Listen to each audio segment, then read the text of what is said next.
नमः सिद्धेभ्यः। खास दास की आस वस श्वास श्वास परवास।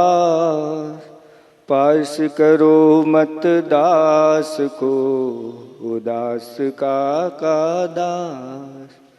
ना तो सुर सुख चाहता शिव सुख की ना चाह।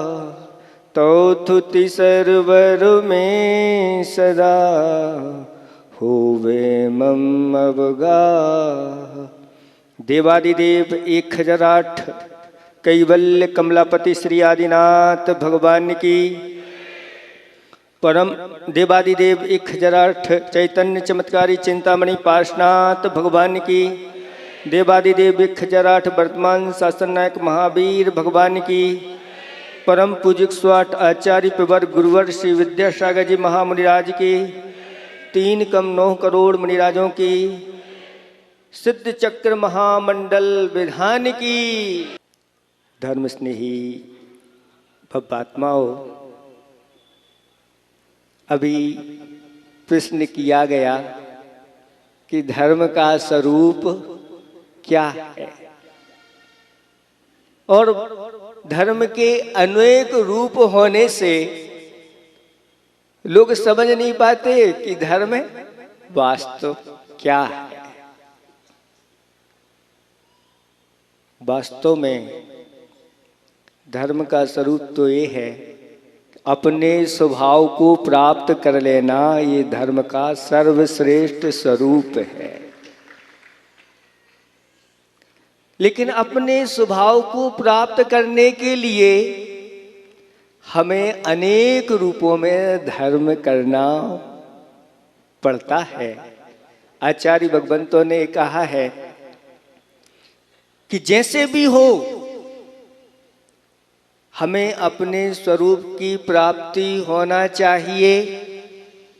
चाहे वह अपने स्वभाव की प्राप्ति जीवों के ऊपर दया करके हो, चाहे वह अपने स्वभाव की प्राप्ति भगवान की पूजा भक्ति स्तुति जाप करके हो, चाहे वह अपने स्वभाव की प्राप्ति अणुव्रत महाव्रतों को धारण करके हो, चाहे वह अपने स्वभाव की प्राप्ति अपने पंच परमेष्ठीय आत्मा का ध्यान करके हो। कैसे भी हो, मुझे तो अपने स्वरूप की प्राप्ति करना है, यही हमारा एक लक्ष्य होना चाहिए। चूंकि एक एक चीज बार बार करते हुए व्यक्ति थोड़ा सा उसके प्रति उदासीनता हो जाती है, इसलिए उसको नए नए रूप में नई नई चीजें बताती हैं तो उसका मन उनमें लगने लगता है। जैसे किसी को भूख लगी है तो भूख लगी है तो क्षुधा मिटाना है, भूखी मिटाना है ना। तो अच्छे से जितना है आप रोटी और पानी, रोटी और पानी, रोटी और पानी होने दो। इसके अलावा दूसरी चीज नहीं, पेट तो भर जाएगा। लेकिन ये कह रहे नहीं महाराज नहीं, अरे एक दिन में ही अगर रोटी पानी मिल जाए तो आपका चेहरा खिलता नहीं है, और फिर प्रति दिन रोटी पानी चलता रहे तो फिर भगवान के आगे हाथ जोड़ने लगता है कि भगवान मैंने ऐसा कौन सा पाप किया कि मुझे रोज प्रतिदिन दूसरों को। इसलिए आपके भोजन की जब थाली लगती है तो उस थाली में दाल भी है, सब्जी भी है, पूड़ी भी है, हलवा भी रखा है, लड्डू भी है, नमकीन भी है, और अनेक, और खीर के बिना तो होता ही नहीं, और दाल बाफले आदि हो जाए तो बस फिर देखो चर्चा ऐसी होती, आज तो आनंद आ गया। इसी प्रकार आचार्य भगवंतों ने कहा कि जब भी हम भगवान की भक्ति पूजा आराधना करते हैं तो उस भक्ति पूजा आराधना में सब चीजें होना चाहिए, हर चीज होना चाहिए। अच्छी अच्छी द्रव्य होना चाहिए, अच्छे अच्छे मंडल होना चाहिए, अच्छा समोसरण होना चाहिए, और अच्छे अच्छे पूजा करने वाले भी होना चाहिए। और ऐसे विधान आदि में जब निर्ग्रंथ मुनियों का सानिध्य मिल जाता है तो सोने पे सुहागा हो जाता है। शास्त्रों में वर्णन आया है कि जब भी कोई अनुष्ठान करो, आसपास 100 योजन के अंदर जहां भी गुरु महाराज बैठे हों, सबसे पहले निमंत्रण देकर के उनको लेकर के आ जाओ। और फिर इसका अनुष्ठान का फल ऐसा बढ़ता चला जाता है, ऐसा बढ़ता चला जाता है, कहना ही क्या है। मनुष्य नहीं, त्रियंच भी ऐसे फलों को प्राप्त हुए हैं, शास्त्रों में वर्णन आता है। उनसे भी हमें शिक्षा लेनी चाहिए। एक छोटी सी कथा तो बड़ी है लेकिन समय कम है, संक्षेप से आप लोगों के सामने रख देते हैं। शायद ही है किसी ने सुनी हो, कम लोग होंगे। भरत क्षेत्र सर्व प्रसिद्ध है और उसमें श्रीपुर नाम का एक नगर, श्रीकांत नाम का वहां का राजा और श्रीदेवी उसकी रानी। राजा और रानी धर्म वत्सल उनके अंदर कूट कूट के भरा हुआ था। रानी भी धर्मपरायणा, और राजा ने बगीचे में एक बहुत विशाल सुंदर जिनेंद्र भगवान का जिनालय बनवाया। उस जिनालय में रत्नमयी विशाल प्रतिमाएं विराजमान की, और प्रतिदिन उस जिनालय में जाकर के भगवान की पूजा अर्चना करते।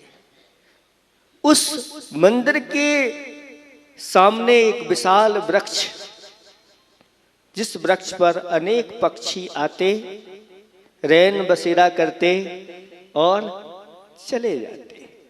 अनेक दिशाओं से आते, रात्रि में विश्राम करते, सुबह अपनी अपनी दिशाओं में चले जाते।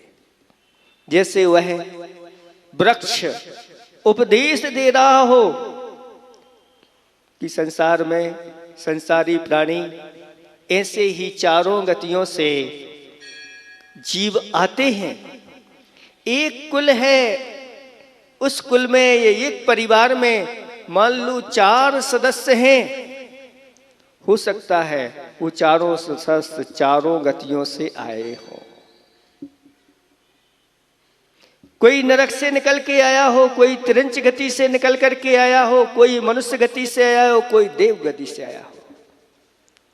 और चारों प्राणी अलग अलग कर्म करके और जब जाते हैं तो हो सकता है चारों अलग अलग, हो सकता है जो स्वर्ग से आया हो मनुष्य बनकर के नरकों में जा सकता है, नरकों से आया हो मनुष्य बनकर के स्वर्ग में जा सकता है, मनुष्य से मनुष्य भी हो सकता है, मनुष्य से त्रियंच भी हो सकता है, त्रियंच से मनुष्य हो जाता है। ये सब ऐसा अनादि काल से चल रहा है। और वहीं पर राजा का एक बगल में लगा हुआ जिनालय के एक खेत था। उस खेत में बेशकीमती साली धान उसमें बोया गया था। वह धान पक करके खड़ी हो गई थी।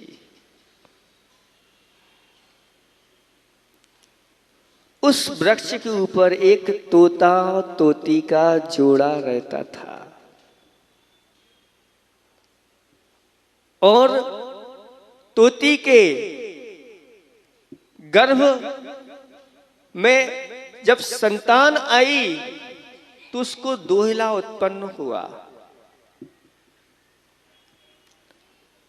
कि जो सामने वाला धान का खेत है उसकी धान की मंजरी मुझे खाने के लिए मिले।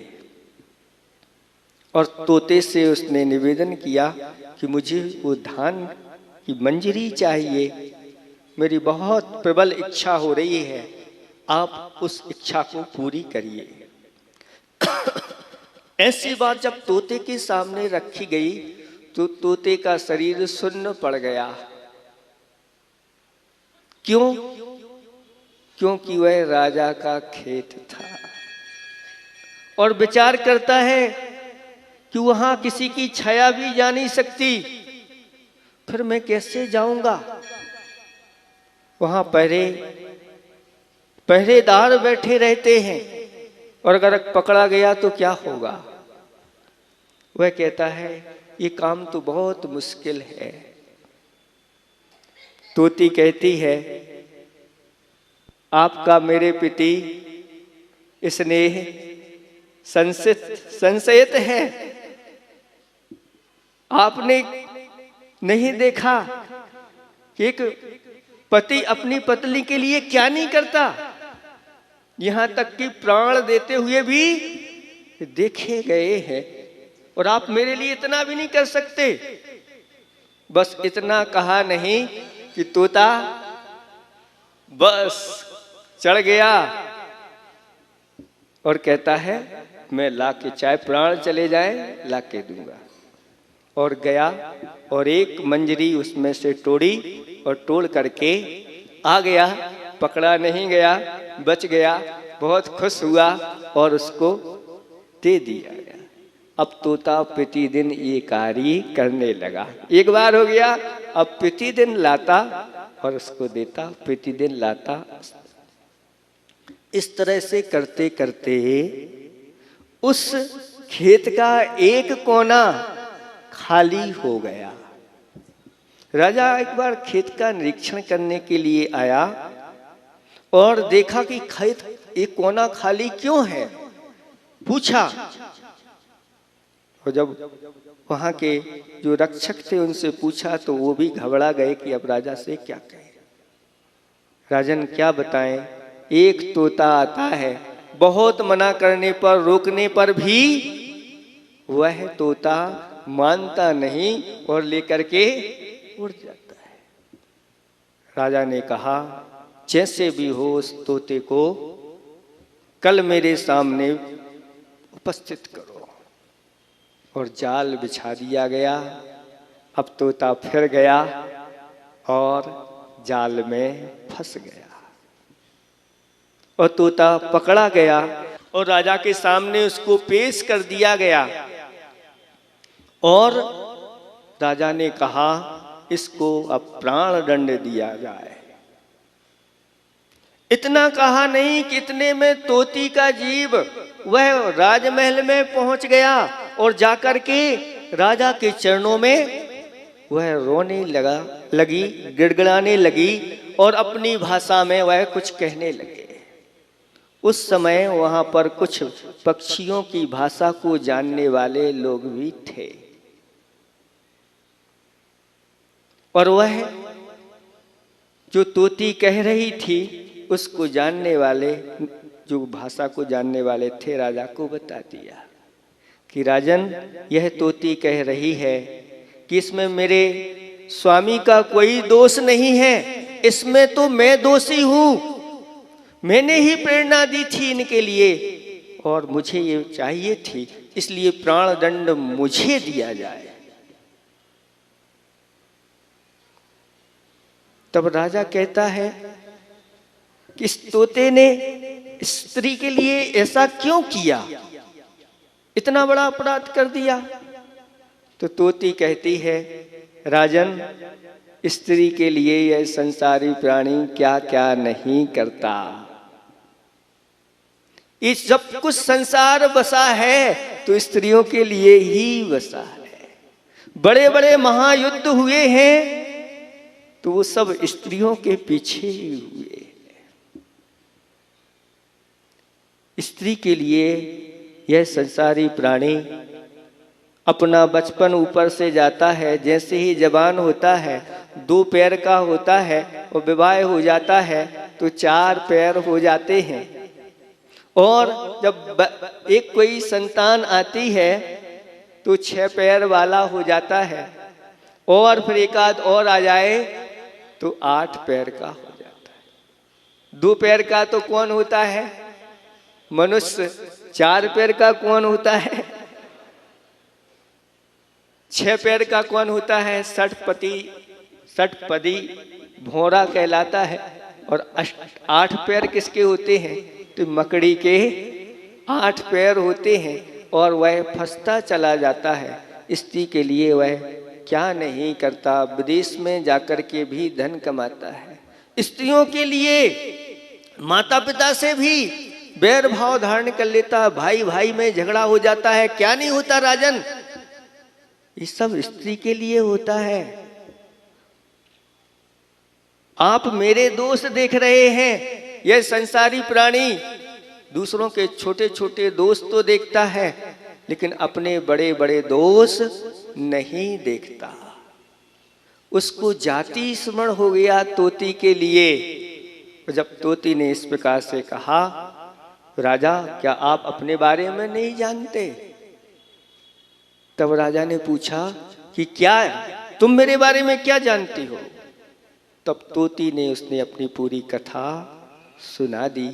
राजन, यहाँ पर एक तापसनी रहती थी, वह मंत्र तंत्र करने वाली रहती थी। और धीरे धीरे राजमहल में उसका प्रवेश हुआ, रानी से उसकी मुलाकात हुई। रानी से आप रुष्ट रहते थे।